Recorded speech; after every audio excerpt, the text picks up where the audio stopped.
Alors on est persuadé chez Tikehau depuis le début de l'aventure qu'un modèle de croissance basé sur la recherche infinie d'une croissance à court terme sans considération sociétale ou environnementale ne fonctionne pas et n'a aucun sens. On voit que la crise du Covid vient mettre en exergue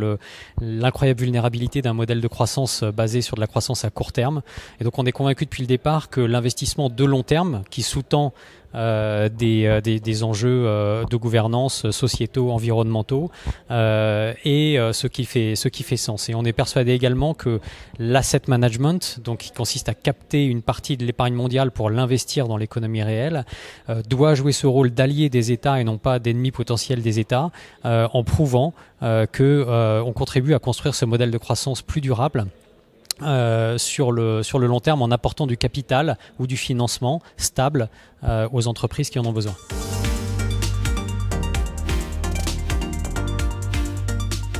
Ça se traduit à tous les niveaux de la société par un engagement total de tous les employés dans ce domaine-là. On a des critères environnementaux, sociaux et de gouvernance dans toutes les décisions que l'on prend au niveau de l'investissement, mais également au niveau de la vie de la société. Et puis sur l'impact en particulier, ça se traduit par la déclinaison d'une gamme de fonds à travers différentes classes d'actifs, que ce soit le private equity, la dette privée, les stratégies liquides, l'immobilier et les infrastructures, qui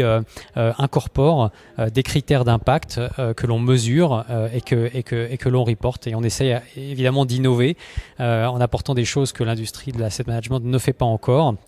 en brouillant un peu les lignes entre les différentes classes d'actifs et les différents secteurs.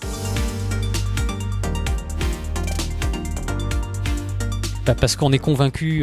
que, encore une fois, la finance et l'asset management en particulier doivent se positionner en alliés des gouvernements. On a vu que pendant la crise du Covid que ces partenariats publics, privés sont efficaces pour soutenir l'économie. Et encore une fois, on est persuadé que le modèle ne peut fonctionner que si l'asset management prouve qu'il est capable d'apporter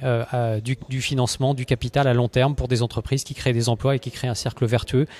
sur les engagements pris lors des accords de Paris.